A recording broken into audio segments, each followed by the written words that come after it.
Hey, what's going on, guys? Kalamazi here, and this time we're going to be taking a look at a damage summary and breakdown from our most recent King's Rest run as Destruction. Now, I'd actually run most of King's Rest before, but that was his demonology, and with a good bit of the trash pulls consisting of 2 to 3 mobs, I thought to myself that Destruction would probably also be pretty strong in King's Rest. Here are the talents that I ran for this run. In the past Mythic dungeon runs I've chosen Fire and Brimstone, but I've always been pretty disappointed with it. I feel his damage is too low, even on larger trash pulls. This time I decided to run Cataclysm with Channel Demon Fire, and I really liked how it felt. Roaring Blaze also received a rework from Legion and is a nice bonus to have on 2 to 3 target trash packs with Havoc as well. The first boss is the Golden Serpent, and we managed to kill it pretty quickly actually. The player that receives debuff needs to get far away from the group when dropping the pools, as they spawn ads to try to reach the boss. Killing them resets them, so stun, slows, and actually killing them will probably be required on Tyrannical weeks. It's also a strong fight for Destra's toolkit, as having Havoc here is very strong.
At the end of the fight, we're sitting right around 8k, followed by the Demonology Warlock at 6.9, and then the Unholy DK at 6. We did use Havoc here, but only at the very end of the fight, as the ads were never really a threat at all. If we had used it a bit earlier on, most of the damage would just simply been padding, as they really did not get anywhere near the boss. The damage breakdown shows the Chaos Bolt is our biggest contributor by a very large margin at 27%, followed then by Incinerate and Channel Demon Fire. I found it pretty interesting that our Imp's Firebolt was so close to Channel Demon Fire, and when taking a look at spells 2 through 4, there's very little difference, honestly if any at all, between them damage wise. Machimba the Embalmer is the second boss. He's also a great boss for Destruction's toolkit. A random party member will be placed inside one of the tombs around the room and must use their action button to shake the tomb. The party must then open it to free them, thus also spawning an ad that must be killed and interrupted.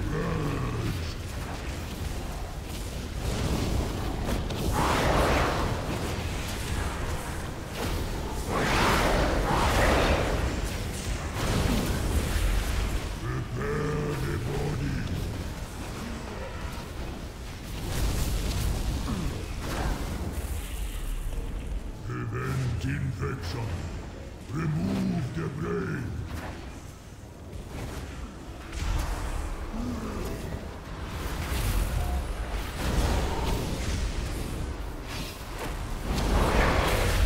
The blood curse must be purged.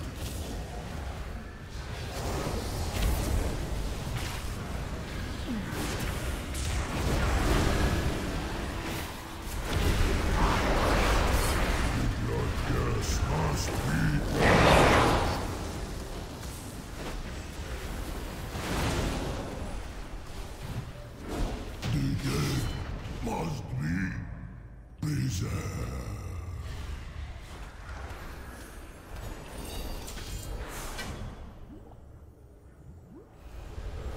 Now we did have one party member swap to his Hunter here, as having a bloodless effect was really needed.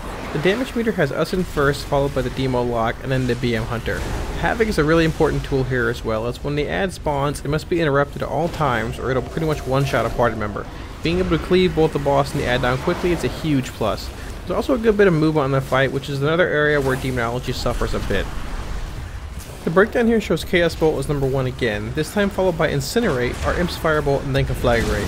Incinerate is a bit higher here than before at 13%, while our Imp's Firebolt and Conflagrate are sitting right around 11.5.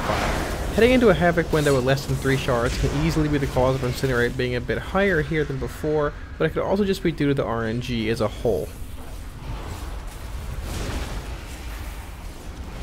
The third boss is a council type boss with 3 mini bosses present.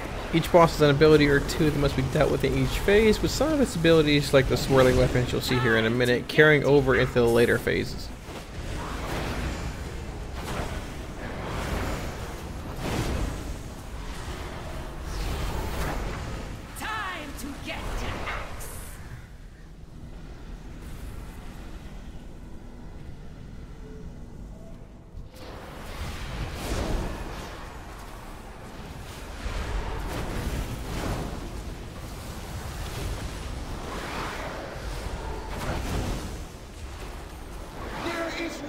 Antidote for this poison.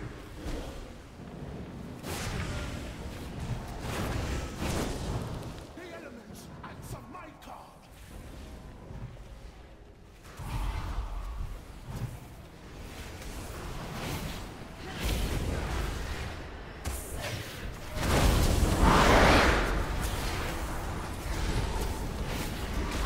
There is no antidote for this poison.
The damage meter here has the BM Hunter in first, followed by the Demo Lock, and then us playing Destruction in third. We were all pretty close, however, and I felt that with a bit better play, mainly on the totems to spawn from the second boss, we would have been a bit higher. Even though it is a council type fight, there's only one boss active at a time, which makes some single target specs perform a bit better than you actually think they would. The breakdown here has Chaos Bolt in first, followed this time by our Imp's Firebolt, and then Conflagrate and Incinerate. While the 3 spells are once again pretty close to each other in overall contribution, this time our Imp is the second highest, and I attribute that to it being a pretty heavy movement fight. The same goes for Conflagrate as well, as with having so much movement, your pet and instant cast spells become more prominent and more important. Planning your movement ahead of time and saving a charge at Conflagrate also helps when dealing with the swirling weapons.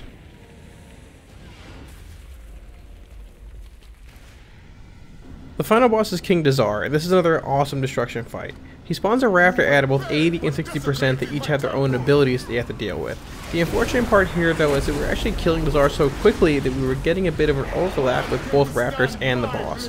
While it did lead to a bit more shard generation via Immolate, we were not able to actually use Havoc on both raptors as much as we would have liked. I will shred your flesh.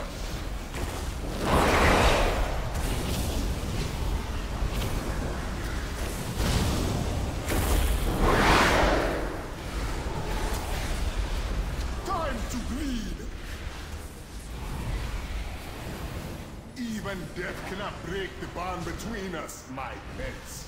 Now, none can withstand my blade.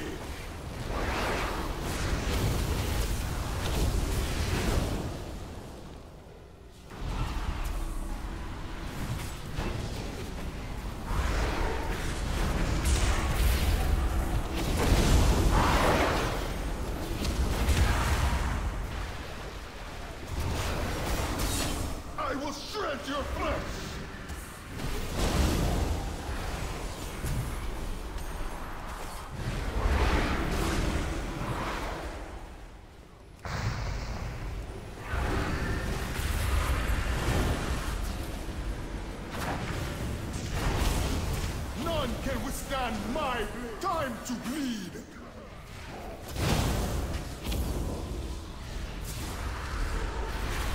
Enough! You have earned the honor of dying by my hand.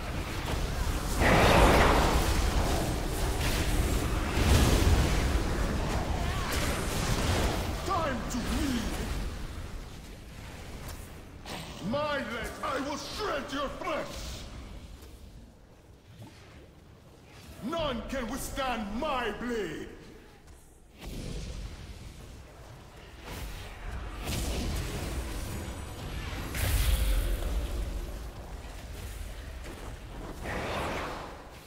Time to bleed.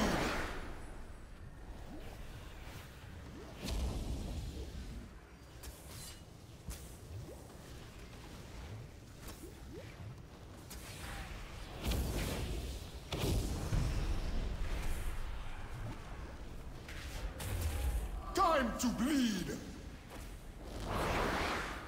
My legend, you have broken Zeus' hold. I serve that swine no longer. Now sadly we did die towards the end of the fight with a pretty nasty ability overlap, but there was just not really much we could do. Sacrificing ourselves here was better than wiping a group, as we had wiped on the boss 4 or 5 times beforehand. The Demon Lock was in first, followed by the BM Hunter, and then us in third. I think even with us living towards the end of the fight, this would still be pretty accurate, as losing our Havoc time with pushing the boss so quickly at the start really hurts. Even death cannot break the bond between The breakdown shows Immolate ahead of both our Imps Firebolt and Conflagrate. Even though we did die, this is still a pretty accurate representation of our overall damage. With having 2 to 3 targets present for a good bit of the fight, it gave us 3 targets to have our Immolates rolling on, which also meant more shard generation. Our Imp being in third and Conflagrate in fourth, both ahead of Incinerate, is no surprise really either. With there being so much movement on the fight, and with the large amount of shards we were generating off of Immolate, Incinerate was not cast as much. I will shred your flesh. The trash damage, however, is something that we dominated, and also something that I was very interested in seeing.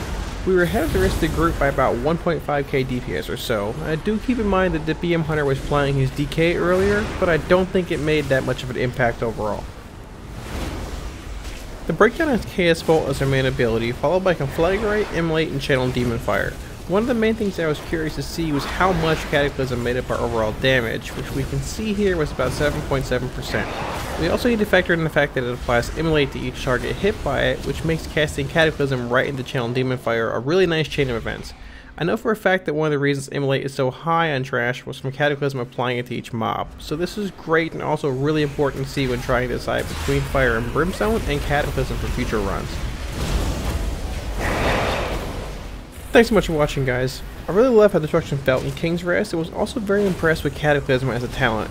Being able to precast it on a large pack of trash to instantly apply Immolate to all your targets is really nice. I really hope you guys enjoyed this insight into both King's Rest and the current Destruction build and toolkit, so please let me know what you thought of it in the comments below. I'll have a link to the logs in the description below as well if you guys want to take a closer look at the run. If you guys want to see more WoW and BFA content, remember to smash those like, share, and subscribe buttons. Your support really helps. Thanks so much, guys, and I'll see y'all really soon in Battle for Azeroth. Peace.